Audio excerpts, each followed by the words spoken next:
Dunia terbalik, tiba-tiba FIFA turun tangan dan beri restu.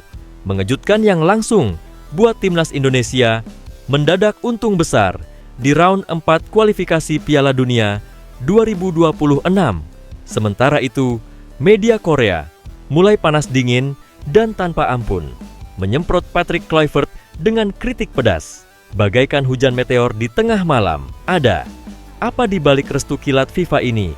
Apakah ini strategi diam-diam Garuda atau justru tanda krisis dalam tubuh timnas? Simak fakta. Tak terduga dan gelombang kecaman internasional yang siap mengguncang peta sepak bola Asia. Akhirnya Erick Thohir angkat bicara.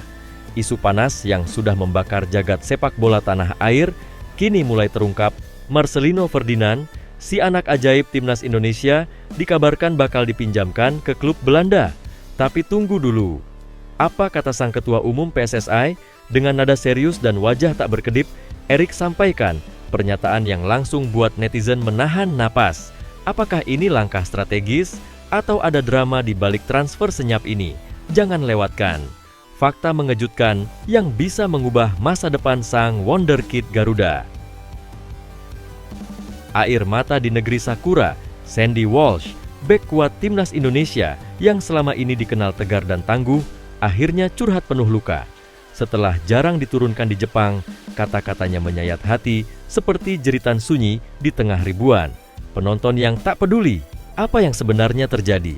Apakah ini akhir dari karier internasionalnya atau justru awal dari kebangkitan seorang pejuang Garuda? Simak curhat mengejutkan ini sebelum terlambat dan semua terkubur di balik diamnya stadion-stadion Jepang. Tulis sejarah dengan tinta emas. Kevin Dix akhirnya pecahkan rekor dan jadi pemain Indonesia pertama yang tembus Bundesliga. Tapi bukan hanya debutnya yang menggemparkan, melainkan kalimatnya yang menggetarkan jiwa. Saya bangga mewakili negara ini di Jerman, ucapnya dengan mata berkaca-kaca di hadapan kamera dunia. Apa makna mendalam di balik kata-kata itu? Apakah ini pertanda kebangkitan Garuda di kancah Eropa? Simak pernyataan penuh haru dan fakta mengejutkan di balik perjalanan heroik sang pahlawan di tanah Jerman. Sebelum lanjut ke beritanya, jangan lupa untuk tekan tombol subscribe agar kamu tidak ketinggalan konten menarik lainnya dari channel Total Timnas. Dunia terbalik, tiba-tiba FIFA turun tangan dan beri restu. Mengejutkan yang langsung buat timnas Indonesia mendadak untung besar di round 4 kualifikasi Piala Dunia 2026. Sementara itu, media Korea mulai panas dingin dan tanpa ampun menyemprot Patrick Kluivert dengan kritik pedas. Bagaikan hujan meteor di tengah malam. Ada apa di balik restu kilat FIFA ini? Apakah ini strategi diam-diam Garuda atau justru tanda krisis dalam tubuh timnas? Simak fakta. Tak terduga dan gelombang kecaman internasional yang siap mengguncang peta sepak bola Asia. Setelah bikin euforia seantero negeri dengan keberhasilannya lolos ke round 4 kualifikasi Piala Dunia 2026 zona Asia, timnas Indonesia kini siap menghadapi babak baru yang katanya sih naik kelas, tapi rasanya kayak dikirim ujian ke semester atas tanpa bawa alat tulis dan ditinggal guru. Ketua Umum PSSI, Erick Thohir, menyebut timnas sudah naik level, naik kasta, naik peringkat, pokoknya naiklah. Tapi, naik kelas bukan berarti dapat diskon kesulitan. Kata Pak Erick, naik kelas itu tidak mudah. Kita masih dalam proyek besar membangun tim nasional. Nah, dalam rangka proyek besar itu, Indonesia akan adu otot dan otak lawan dua negara Timur Tengah dalam laga uji coba, Kuwait dan Lebanon. Lokasinya di Gelora Bung Tomo, Surabaya, September 2025. Tapi pertanyaannya, kenapa latihan lawan Timur Tengah tapi masih di cuaca tropis? Suhu di Surabaya bisa bikin keringetan, tapi jelas beda banget sama panas kering khas Qatar atau Arab Saudi yang bisa bikin lip balm jadi alat survival. Bahkan para analis sepak bola juga bilang kondisi cuaca Surabaya beda banget sama Timur Tengah. Jangan-jangan latihan malah jadi ilusi kesiapan. Tapi yang paling ramai bukan cuma soal cuaca, tapi soal pelatih.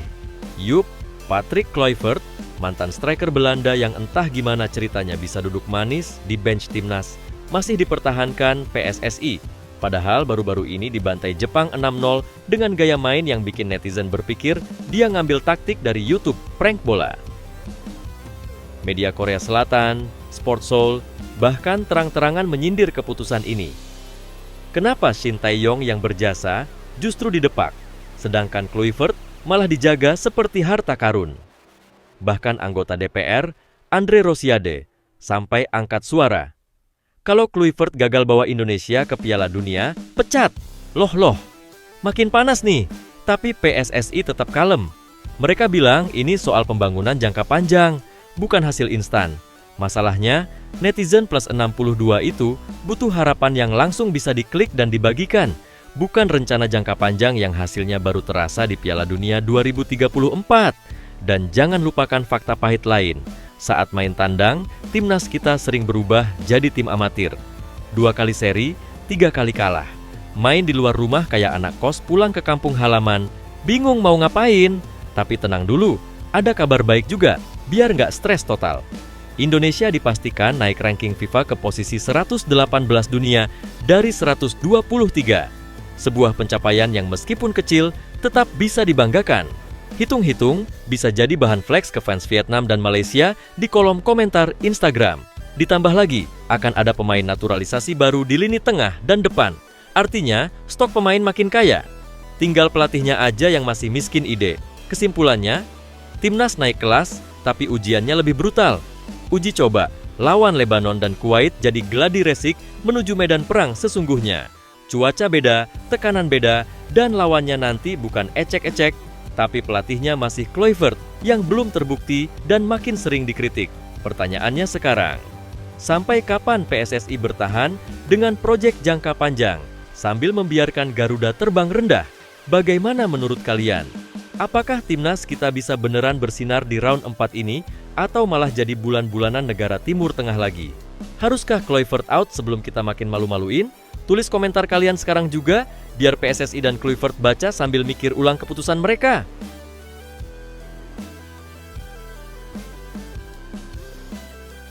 Akhirnya, Erick Thohir angkat bicara.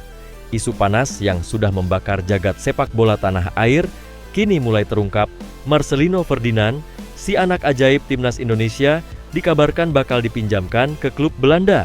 Tapi tunggu dulu. Apa kata sang ketua umum PSSI? Dengan nada serius dan wajah tak berkedip, Erick sampaikan pernyataan yang langsung buat netizen menahan napas. Apakah ini langkah strategis atau ada drama di balik transfer senyap ini? Jangan lewatkan.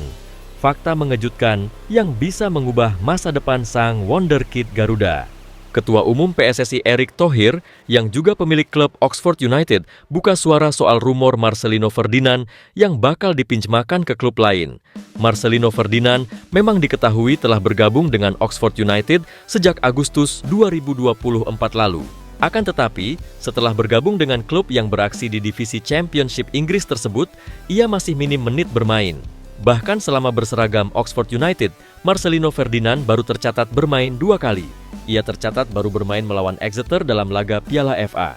Setelah itu, ia terakhir tampil saat Oxford United bermain melawan Swansea dalam laga terakhir Championship.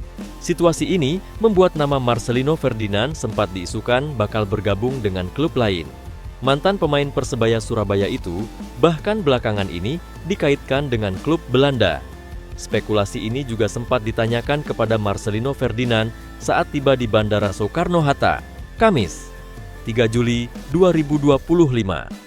Hanya saja, pemain berusia 20 tahun tersebut tak memberikan jawaban dengan jelas. Saat ditanya terkait kabar Marcelino Ferdinand yang diisukan bakal dipinjamkan ke klub luar negeri, Erick Thohir mengatakan bahwa ia sampai saat ini belum ada pembincangan terkait hal tersebut.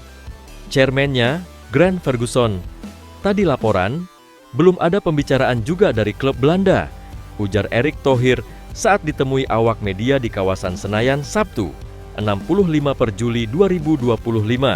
Ini disampaikan Erick Thohir setelah ia memantau langsung latihan para pemain Oxford United.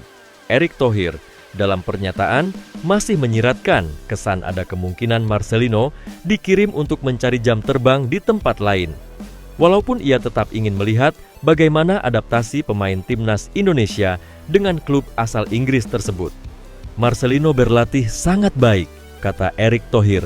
Nanti kita lihat di turnamen ini, apakah dia bisa beradaptasi dengan sepak bola Inggris, jelasnya. Sementara itu, pelatih Oxford United Gary Rowett dalam jumpa pers pun menyiratkan bahwa ia membuka peluang untuk meminjamkan Marcelino musim depan. Ini karena ia ingin melihat sang pemain muda milik Indonesia tersebut bisa mendapat jam terbang.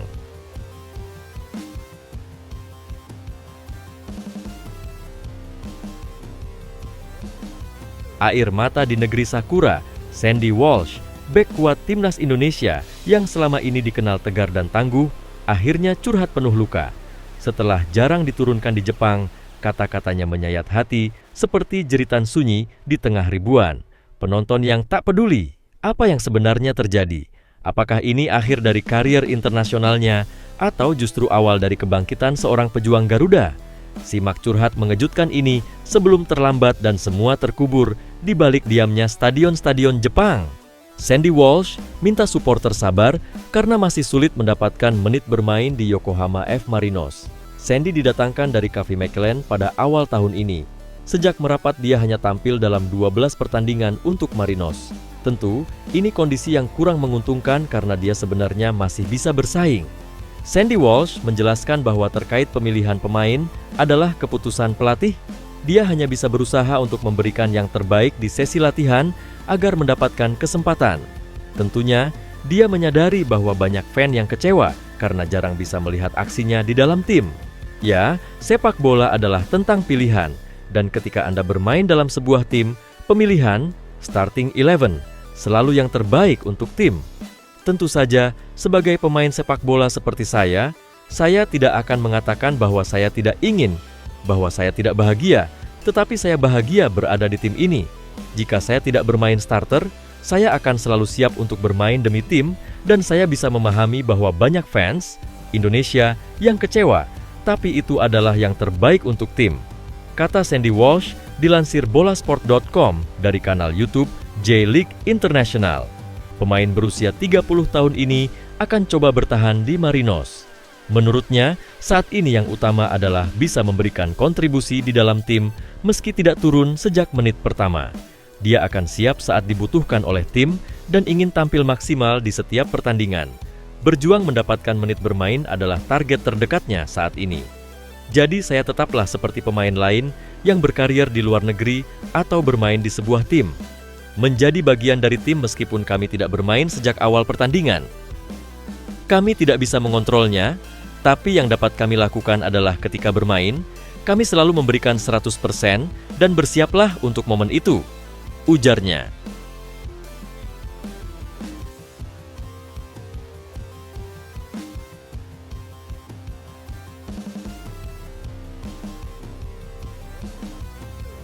Tulis sejarah dengan tinta emas. Kevin Dix akhirnya pecahkan rekor dan jadi pemain Indonesia pertama yang tembus Bundesliga. Tapi bukan hanya debutnya yang menggemparkan, melainkan kalimatnya yang menggetarkan jiwa. Saya bangga mewakili negara ini di Jerman, ucapnya dengan mata berkaca-kaca di hadapan kamera dunia. Apa makna mendalam di balik kata-kata itu? Apakah ini pertanda kebangkitan Garuda di kancah Eropa? Simak pernyataan penuh haru dan fakta mengejutkan di balik perjalanan heroik sang pahlawan di tanah Jerman. Bek timnas Indonesia, Kevin Dix, buka suara usai resmi bergabung dengan Borussia Mönchengladbach. Kevin Dix bergabung ke klub anggota Bundesliga itu dengan status bebas transfer. Pemain 28 tahun sempat membela FC Copenhagen pada musim sebelumnya. Kevin Dix menjadi pemain pertama Indonesia yang tampil di Liga Jerman. Tentu, ini prestasi yang membanggakan. Pasalnya, Dix tampil bersama salah satu tim besar di Jerman. Dia mengaku terkesan usai menjalani latihan perdana di Borussia Mönchengladbach. Pemain yang telah mengoleksi 5 caps bersama timnas Indonesia tersebut mengaku tengah beradaptasi dengan suasana tim. Saya baru saja beradaptasi setelah mulai berlatih sedikit lebih lambat karena cedera, tetapi di sini sudah terasa seperti keluarga, ujarnya dilansir bolasport.com dari. Semua orang di klub, pelatih, manajemen, rekan satu tim menyambut saya dengan hangat. Saya senang berada di sini, lanjut Dix.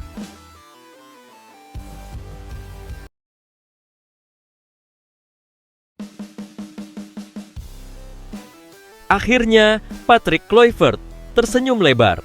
Seperti baru menemukan berlian di tengah padang pasir, mantan legenda Barcelona ini kaget bukan main setelah menyaksikan aksi seorang penyerang lokal yang tajamnya melebihi pisau dapur.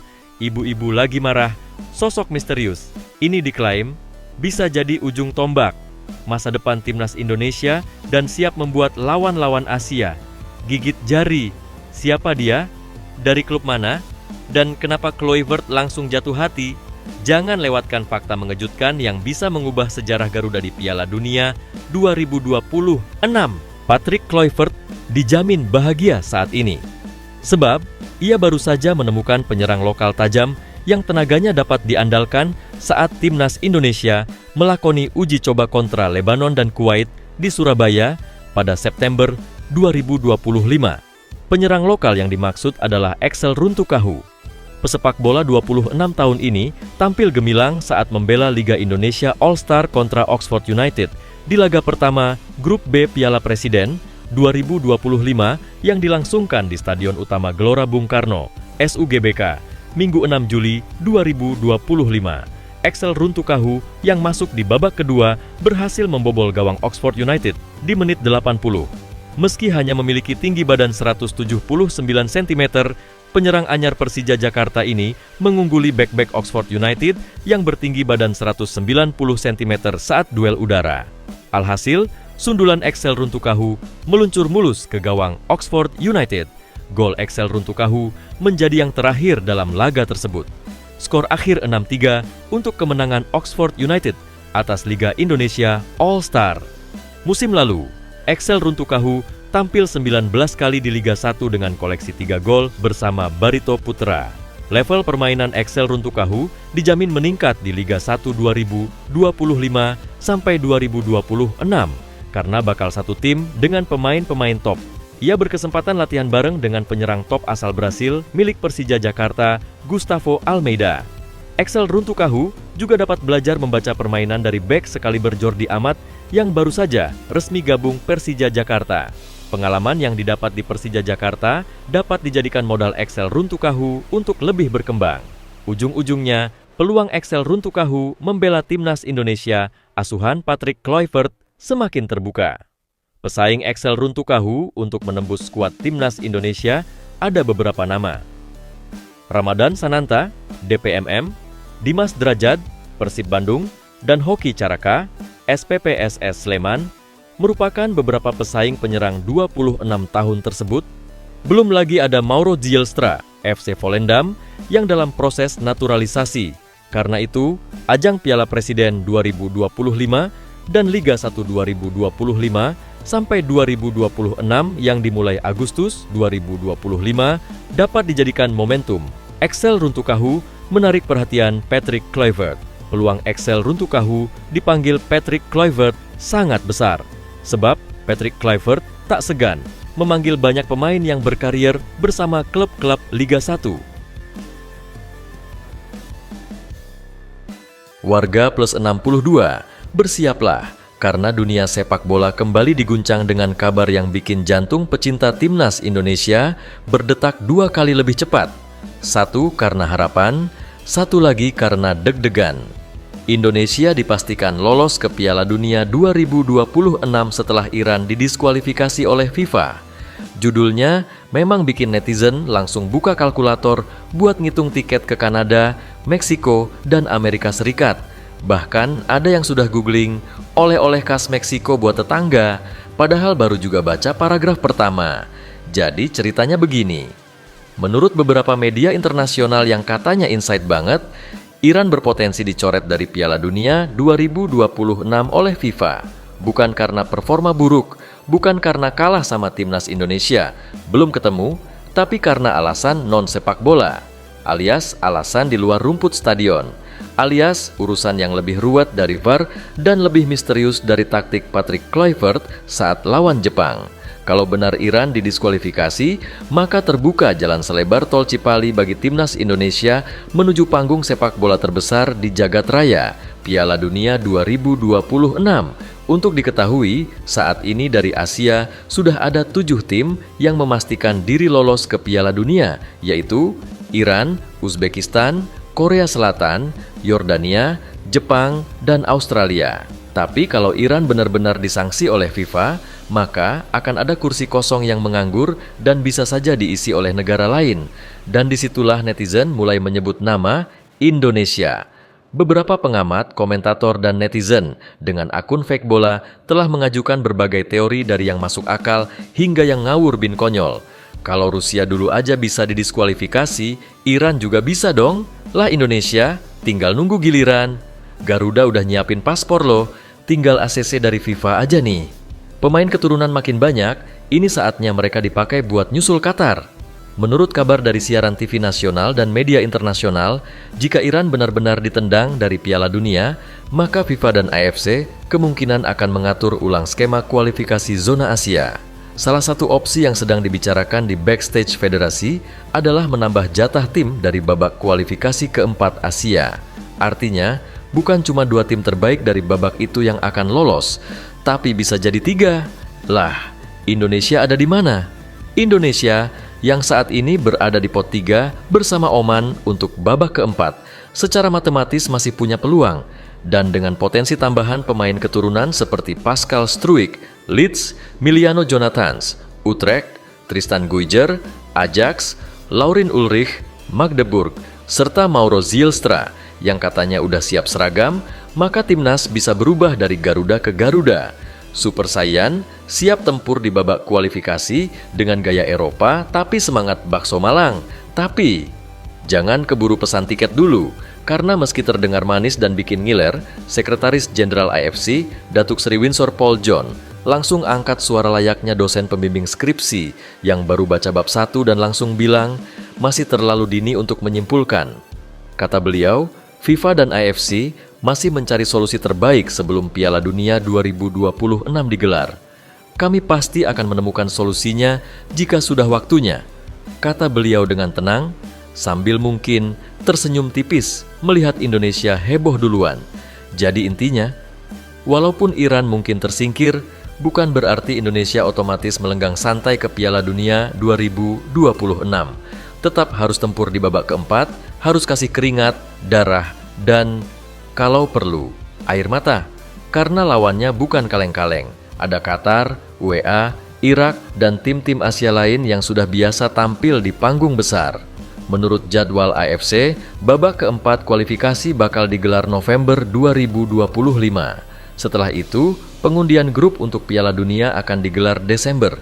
Dan FYI, Piala Dunia 2026 ini akan diikuti 48 tim, jumlah terbanyak dalam sejarah. Jadi peluangnya ada, tapi ya, tetap kudu usaha. Gimana menurut kalian? Garuda layak nggak sih naik panggung dunia kalau Iran tersingkir? Atau kita masih harus kerja keras dulu? Coba tulis komentar terbaikmu di bawah ini.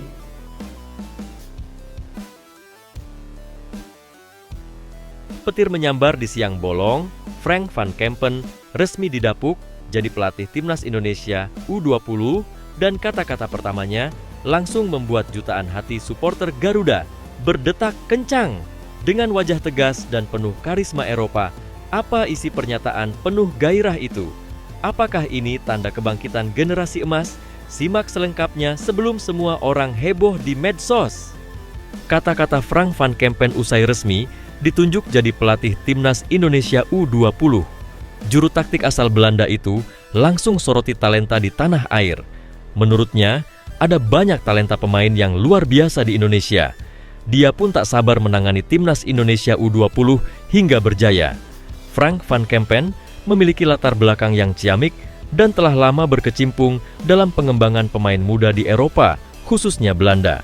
Juru taktik berusia 53 tahun itu pernah melatih kelompok usia di level seperti VVV Venlo U21, Helmond U21, hingga NAC Breda U21. Karena latar belakang itu, PSSI mempercayakan jabatan pelatih kepala timnas Indonesia U20 kepadanya. Ketua Umum PSSI, Erick Thohir, menyebut penunjukan Van Kempen sebagai bagian dari strategi jangka panjang untuk memastikan kesinambungan prestasi antar kelompok usia.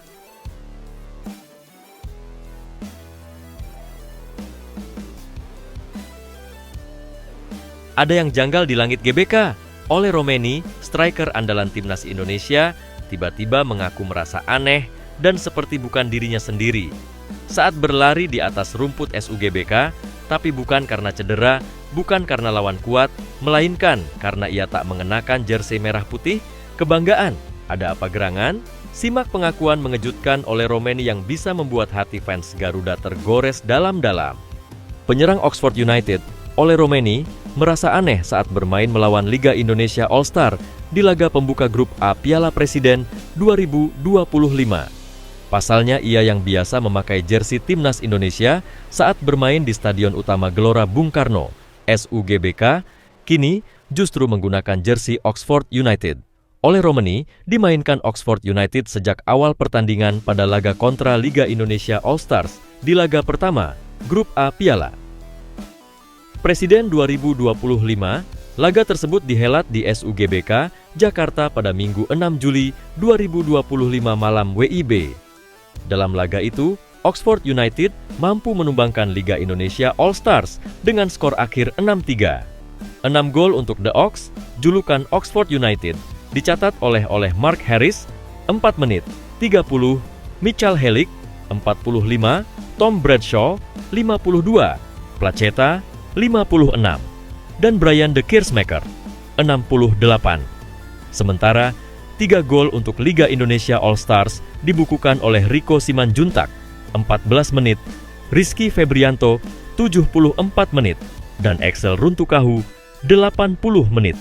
Selepas laga, Ole membagikan pengalamannya bermain untuk tim lain selain timnas Indonesia di SUGBK. Menurut Romeni, ini merupakan pengalaman yang baru dan sedikit aneh awalnya. Namun demikian, Ole Romeni tetap menikmati atmosfer luar biasa SUGBK bersama Oxford United. Ini terasa sedikit aneh, kata Ole kepada awak media di SUGBK, Jakarta pada Senin, 7 Juli 2025. Saya biasanya mengenakan kaos merah, bermain untuk tim nasional saya, tetapi sekarang juga menyenangkan bersama teman-teman saya. Saya sangat menikmatinya, sambung pemain berusia 25 tahun itu. Di sisi lain, Ole mengatakan, senang bisa tampil kembali di SUGBK. Mantan pemain FC Utrecht itu senang Oxford United bisa mengunci kemenangan pertama di Piala Presiden 2025. Itu pertandingan yang bagus, senang bisa bertemu dengan semua penggemar dan orang-orang lagi. Kami memenangkan pertandingan, terkadang kami bisa bermain lebih baik, tetapi kami menang, tandasnya. Di Asia, sudah ada 7 tim yang memastikan diri lolos ke Piala Dunia, yaitu Iran, Uzbekistan, Korea Selatan, Yordania, Jepang, dan Australia. Tapi kalau Iran benar-benar disanksi oleh FIFA, maka akan ada kursi kosong yang menganggur dan bisa saja diisi oleh negara lain. Dan disitulah netizen mulai menyebut nama Indonesia. Beberapa pengamat, komentator, dan netizen dengan akun fake bola telah mengajukan berbagai teori dari yang masuk akal hingga yang ngawur bin konyol. Kalau Rusia dulu aja bisa didiskualifikasi, Iran juga bisa dong. Lah Indonesia, tinggal nunggu giliran. Garuda udah nyiapin paspor loh, tinggal ACC dari FIFA aja nih. Pemain keturunan makin banyak, ini saatnya mereka dipakai buat nyusul Qatar. Menurut kabar dari siaran TV nasional dan media internasional, jika Iran benar-benar ditendang dari Piala Dunia, maka FIFA dan AFC kemungkinan akan mengatur ulang skema kualifikasi zona Asia. Salah satu opsi yang sedang dibicarakan di backstage federasi adalah menambah jatah tim dari babak kualifikasi keempat Asia. Artinya, bukan cuma 2 tim terbaik dari babak itu yang akan lolos, tapi bisa jadi 3. Lah, Indonesia ada di mana? Indonesia yang saat ini berada di pot 3 bersama Oman untuk babak keempat, secara matematis masih punya peluang, dan dengan potensi tambahan pemain keturunan seperti Pascal Struijk, Leeds, Miliano Jonathans, Utrecht, Tristan Guyger, Ajax, Laurin Ulrich, Magdeburg, serta Mauro Zielstra yang katanya udah siap seragam, maka timnas bisa berubah dari Garuda ke Garuda. Super Saiyan siap tempur di babak kualifikasi dengan gaya Eropa tapi semangat bakso Malang. Tapi jangan keburu pesan tiket dulu, karena meski terdengar manis dan bikin ngiler, Sekretaris Jenderal AFC, Datuk Seri Winsor Paul John, langsung angkat suara layaknya dosen pembimbing skripsi yang baru baca bab 1 dan langsung bilang, masih terlalu dini untuk menyimpulkan. Kata beliau, FIFA dan AFC masih mencari solusi terbaik sebelum Piala Dunia 2026 digelar. Kami pasti akan menemukan solusinya jika sudah waktunya, kata beliau dengan tenang, sambil mungkin tersenyum tipis melihat Indonesia heboh duluan. Jadi intinya, walaupun Iran mungkin tersingkir, bukan berarti Indonesia otomatis melenggang santai ke Piala Dunia 2026. Tetap harus tempur di babak keempat, harus kasih keringat, darah, dan kalau perlu, air mata. Karena lawannya bukan kaleng-kaleng. Ada Qatar, UEA, Irak, dan tim-tim Asia lain yang sudah biasa tampil di panggung besar. Menurut jadwal AFC, babak keempat kualifikasi bakal digelar November 2025. Setelah itu, pengundian grup untuk Piala Dunia akan digelar Desember. Dan FYI, Piala Dunia 2026 ini akan diikuti 48 tim, jumlah terbanyak dalam sejarah. Jadi peluangnya ada, tapi ya, tetap kudu usaha. Gimana menurut kalian? Garuda layak nggak sih naik panggung dunia kalau Iran tersingkir? Atau kita masih harus kerja keras dulu? Coba tulis komentar terbaikmu di bawah ini.